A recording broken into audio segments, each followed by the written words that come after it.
is not going to be made public, not at this point in time. You indeed are journalists. You are reporters. You're used to investigating. I fear no scrutiny. I hope you take a look at all of that information. I hope you take a look at any of those recordings. You listen for yourself. I am not the kind of person that asks you to trust me or believe me. I want you to verify for yourself. I want you to put in your own information requests, and I want you to test what it is that I'm telling you. Again, I fear no scrutiny. I fear no interview, no phone call. And what I'm going to be talking with you about, I can prove all of it. And unfortunately, I can prove a whole lot more. So my name is Michael Tomaszewski. I'm the president of the Augusta Firefighters Association. And indeed, we do have grievances. I wish that we didn't. So in 2018, as some folks might be aware, we had some problems, had some grievances. We wrote some letters, released some letters. The government body at that time didn't directly hear us. There was a meeting that did occur with the city administrator's office, myself, the vice president, Anthony Moody, the fire chief, Chris James, deputy chief, Shaw Williams, assistant administrator, Mr. McDonald, and Miss Janice Allen Jackson were there. And there's parts of, and of course you in the media have your own recording of that. You can make your own judgments. There were some positive attributes to that meeting. There was some progress made, and there were some agreements struck. And some of those agreements were that we would be fair, we would be reasonable, and we would focus on making progress. And that sounds really good, right? Can I ask for anything more? I'd say no. And I wanted to find out for myself, once and for all, is this a fire chief that's misunderstood? Or is this a fire chief that's indeed not taking care of business, not being truthful? So we met over the next year, had 10 scheduled meetings. There were individual phone calls, individual meetings between myself and the chief. Those individual things will be made available to you at a later date, but you will find you've got a lot of material to work through already, a lot of material to create stories on. If you run into any roadblocks, you need any further information, I will make it available to you. At some point, though, I am going to make all of this information available to everybody, so that every member of the public has their own opportunity to assess this information and to make a determination for themselves. Like I say, I've got absolutely nothing to hide, and I'm more than happy to accept any scrutiny. So we went through these meetings. We had recurring problems, recurring grievances, such as staffing, med units, overtime, mandatory overtime, and we started hearing statements that were inconsistent with what we were seeing on the ground. We started hearing that maintenance was being taken care of, maintenance wasn't being reported. We started being told that things were being sent over to central services and weren't being taken care of. This information didn't seem to match with what we were seeing, and I myself, as you will see, had maintenance problems. I tried myself to take to the fire chief multiple times. After reporting them multiple times with all documentation, making sure that everything was nice and clear, stuff just isn't getting taken care of. It wasn't getting taken care of. It's still not getting taken care of. And as you will see, the fire department's own internal documents that they don't make available to anyone else, that they don't even record the maintenance on, that all of my brothers and sisters here have been reporting, they're not even taking care of the stuff that they consider to be a problem. They didn't bother to address any of it from January to October with their own recording, their own reporting. If you can't even take care of a problem that you consider to be a problem, why in the world would I think that you're going to take care of anything that I give you? You're simply not, and they didn't. Overtime. We kept being told that sick leave is the cause of overtime. And there were even accusations made that you will hear that we, for some reason, wanted people to call out sick to make the chief look bad. Absolutely not. I won't say that throughout the year I didn't have anybody proposition me to participate in the blue flu.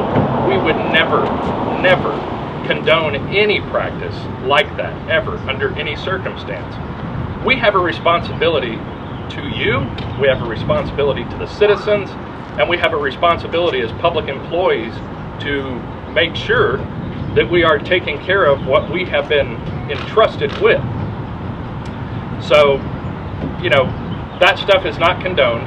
It hasn't been done. It's not endorsed, and it won't be allowed. And so, with those kinds of concerns, there was a public information request submitted. And as you will see, there were a lot of games. A lot of games. A lot of games that we're not just going to allow to go.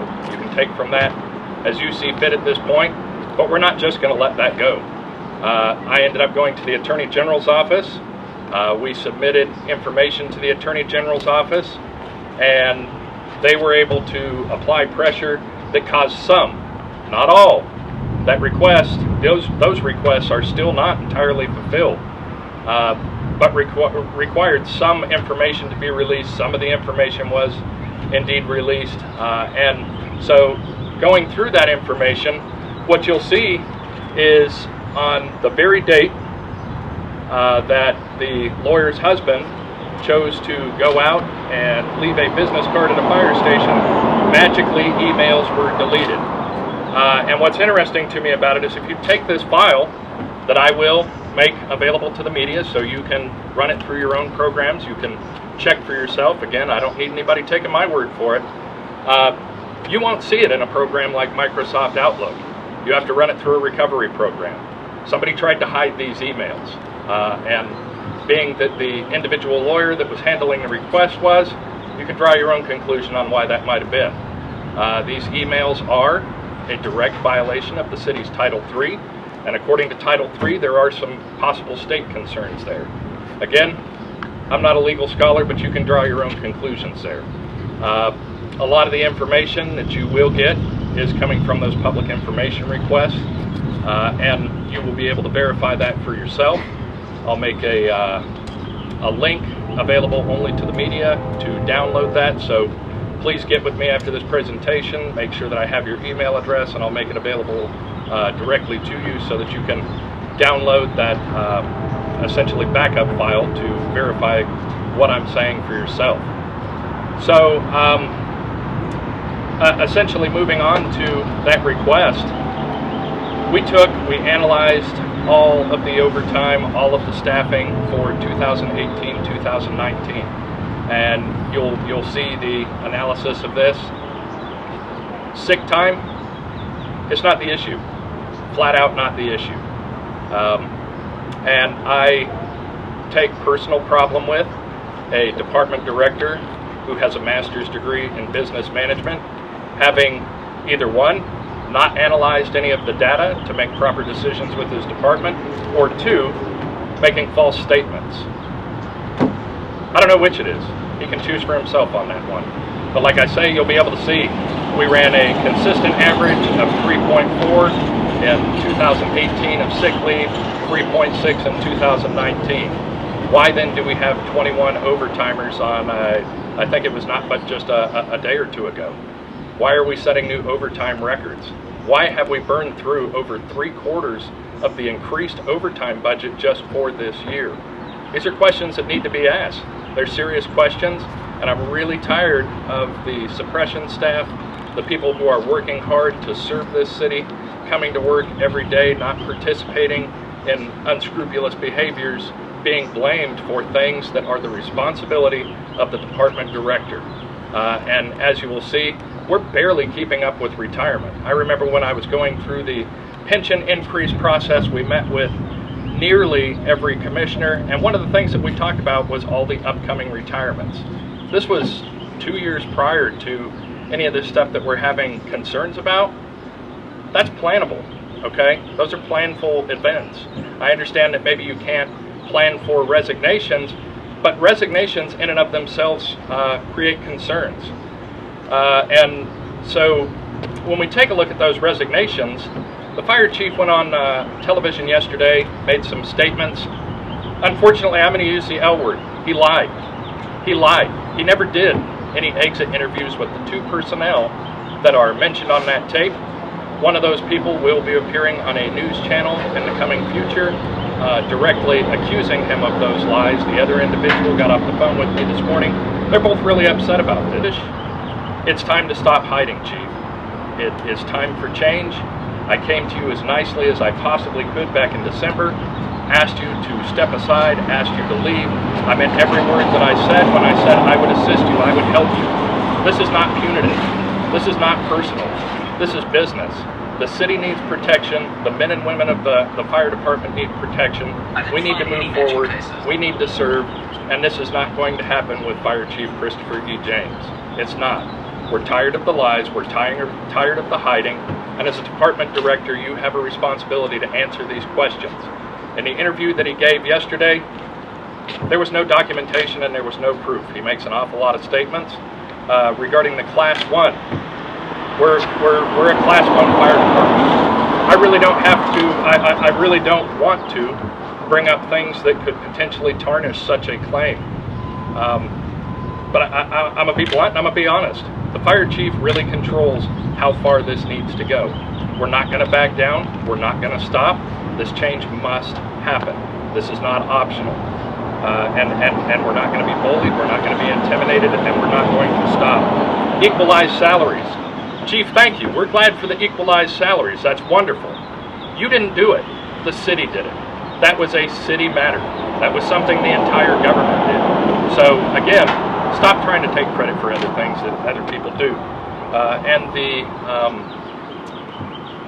Excuse me, a little bit of a brain miss, but the physicals that are being done annually. I'd really appreciate it, Chief, if you'd stop trying to take credit for a IAFF, that's an International Association of Firefighters, initiative called the Wellness Fitness Initiative. Look it up for yourself.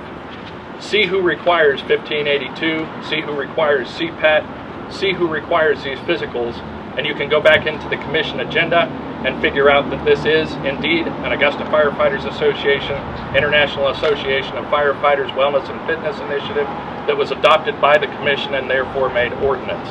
That is why we get annual physicals. This is not a choice for the fire chief. This is not an option. This is not him being nice. This is something that is required based upon a commission vote, and thank you very much for the commission having voted such thing in.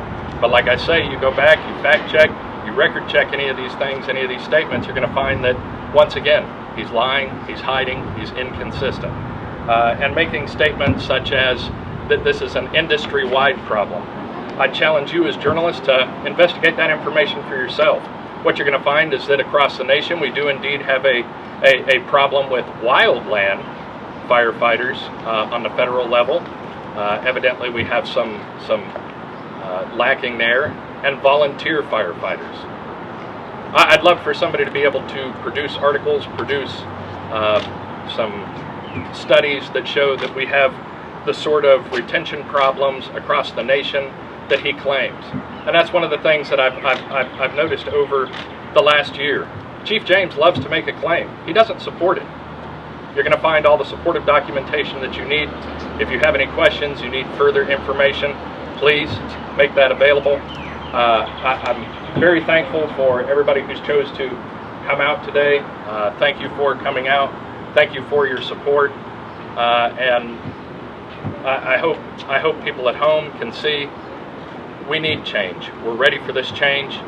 And you know, the crowd is decent size, but please keep in mind there's at least 82 of our brothers and sisters providing protection for the city right now on duty who have no option to be here. So I guess take that for you will with your own mathematical calculations. We need this change. We're ready for this change. Chief, step aside, please, in your own words that you like to deliver to us as officers, that you like to deliver to your chief officers. Sometimes you just got to own it, okay? We're owning it. We're owning the information. This is bigger than you. You like to always talk about how this is the department, the job, the city. It's bigger than us. It's bigger than me. It's bigger than you. And this problem is such that you need to be big enough to understand that it's big enough. It's bigger than you, and you need to step to the side. It's time to go. It's time to retire. That's all that's got to be done. I stop. We stop. that's the end of it. So I'll take any questions. If there's anybody who wanted to make comment, we're also very proud to have the Police Benevolent Association with us, standing with us, supporting us. When it comes to the government, it's very concerning to me that members of the government, members of the elected body would take endorsements from me, take endorsements from the Augusta Firefighters Association, and then play some sort of game that we don't exist. It's ridiculous at best. Questions? Some of the stuff you mentioned stems from 2018 and 2019, so the big question is, why now? What was the final straw for you all? So, this was actually planned to have happened in the beginning of the year, and I ended up having a off-duty personal injury that required surgical assistance. I was out for several months, and I felt it totally inappropriate to be off on sick leave from the government and do a press conference like this. Now, I don't care to have my personal medical information splashed all over the splashed all over the television and for everybody in the world to necessarily see. But again, I have nothing to hide. I'm more than happy to make those documents available to you so you can authenticate that medical concern for yourself and indeed the time that I was off. Then we came into the coronavirus. This isn't punitive, like I said. We have no interest in hurting the department, hurting the city. This was indeed planned to be a private event, a private discussion with the commission, kept behind closed doors. The only thing that we wanted was the opportunity to move forward. We were denied that opportunity to even speak, and thus it's now. I even called the fire chief and gave an additional 24 hours to pull this back into a legal session, pull this back into a private discussion. You know how many phone calls I got back? You got a copy of that phone call too. You can listen to it for yourself. So with the epidemic, I think it would have been bad judgment to, with all of the concern that the city has, all of the concern that individuals have, to interrupt any of the information needing to get out for health's sake, so we postponed. And I am indeed leaving, as the interview on WAFJ talked about. That has nothing to do with this. Absolutely nothing to do with this. That was something that was dropped in my lap that I'd have to be a fool to pass up. This was indeed pre-planned for several months. The date was selected. I'm sure Commissioner Garrett would be more than happy to authenticate that statement with you. But this was a planned event, and we were simply waiting for the epidemic to slow down, to ease, to have where people could literally come out again before we started trying to address these concerns. Again, I didn't want to have any conflict, distract any attention from information that needs to get out there to assist the public. You talked about staffing concerns, so is, from the association's perspective, staffing the ambulances, does that affect the fire trucks?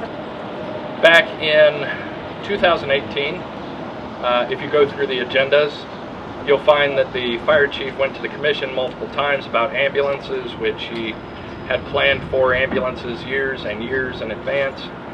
He went to the commission. He said that he primarily wanted these ambulances to protect firefighters.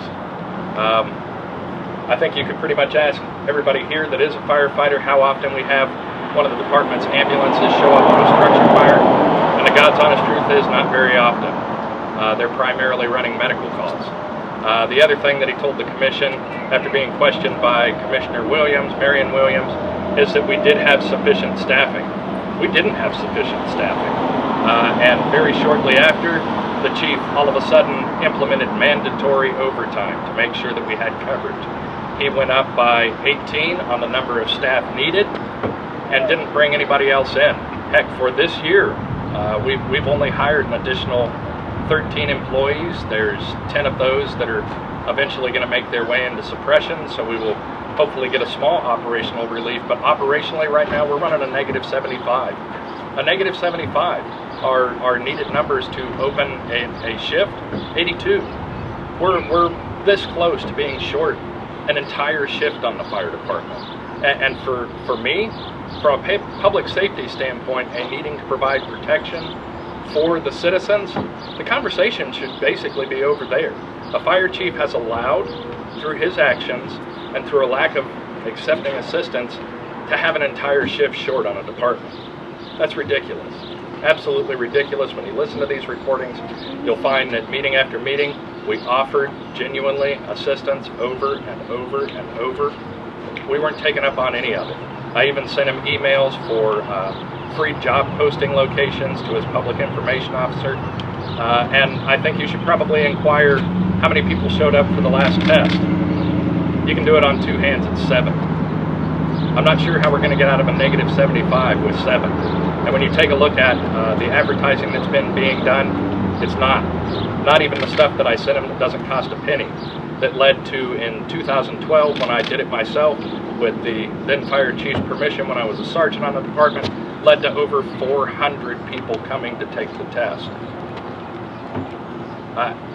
I mean, if you're not willing to accept assistance, you're not even willing to take free measures to fix a problem, I can understand that he doesn't want to work with me. That's fine. But take care of the city, take care of the department, take care of your staff.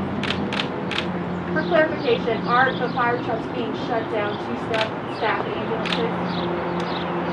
Not often. What ends up happening at this point is that there's mandatory overtime.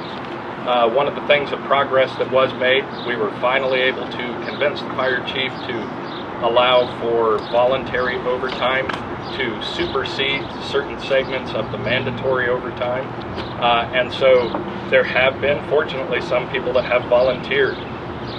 When you take a look at some of this information, you'll find that the fire chief indeed called me several times throughout the year requesting assistance with staffing because we were short. That assistance was given readily, and it was given right away. I got on the phone, got on social media, posted it, got people to come in. Thank goodness some of the personnel were willing to give up that personal time, whatever they had going on, and were willing to come in and provide that protection for the city. But right now what we have is mandatory overtime, mandatory holdovers mixed with, fortunately, some voluntary overtime to provide that 82 level of protection and cover those ambulances. All right, last question for me. You guys were scheduled to have that presentation in legal. It didn't happen. The mayor took to Twitter to talk about how there's a proper channel to file grievances. What's your response to that? I think that he needs to stop hiding.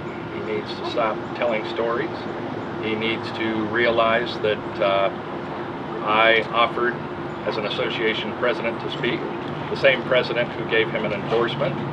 Stop playing a childish game, acting like the association doesn't exist or that you don't recognize it. I also offered to give this presentation as an employee. This was indeed a personnel matter with the proper name submitted to legal counsel. It fit. It should have been there. I can't speak to his motivations, but it is a game. That's all it is. If the chief doesn't retire or resign, should he be fired? Should the chief be fired by... Absolutely, 100% for sure. And you'll hear in the meeting with the administrator at the beginning of the year, I don't support... If I had found in the information I had found through the meetings that the chief was misrepresented, you can talk to the brothers and sisters present. I'm the kind of person that would have been having this kind of conversation with them, standing for the chief, standing with the chief. I desperately wanted to see Chris James be the chief that he could have possibly been. I wanted to see him succeed. And in fact, I wanted him to succeed to the point that if anybody tried to do anything to the fire chief, that this crowd that you see here would have been there to support him, not against him. That was what I wanted, and you'll hear those in those recordings as well. What happened then? He chose to lie. He chose to lie, displace blame. He chose to try and take punitive action against individuals discriminatorily. You'll find inconsistent disciplinary actions. I don't know why he's choosing to do this, but he's not following policies himself. He's not worried about how these things are being used with, against, or these individuals individuals receiving these disciplinary actions. That's absolutely unacceptable.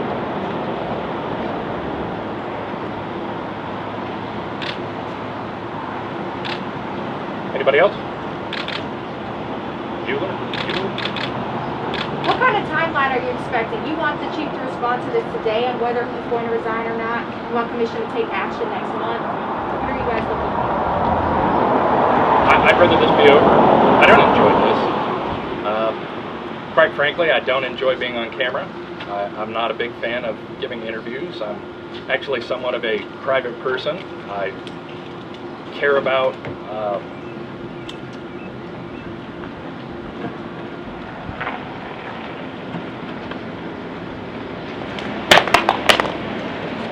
thank you. I needed some comedic relief.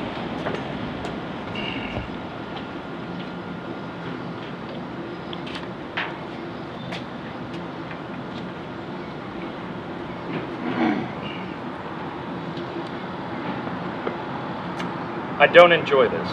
Any of it.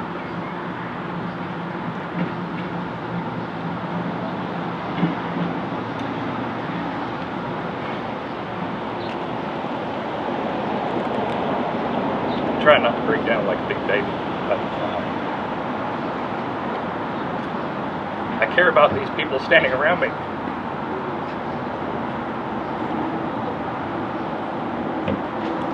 I won't let them be bullied, and I won't let them be harassed. I won't let us be lied to. I'm not going to tolerate it. I'm not going to stop. It's not going to end, and I'm not going to let it go until we get the change that we must have. And as much as I don't enjoy this, I care more about the people standing around me. I care more about their grievances, and I have found their grievances to be real. I found his to be lies. I'm not going to tolerate it. So I'm going to put myself in an uncomfortable, unfun situation every time to do the right thing.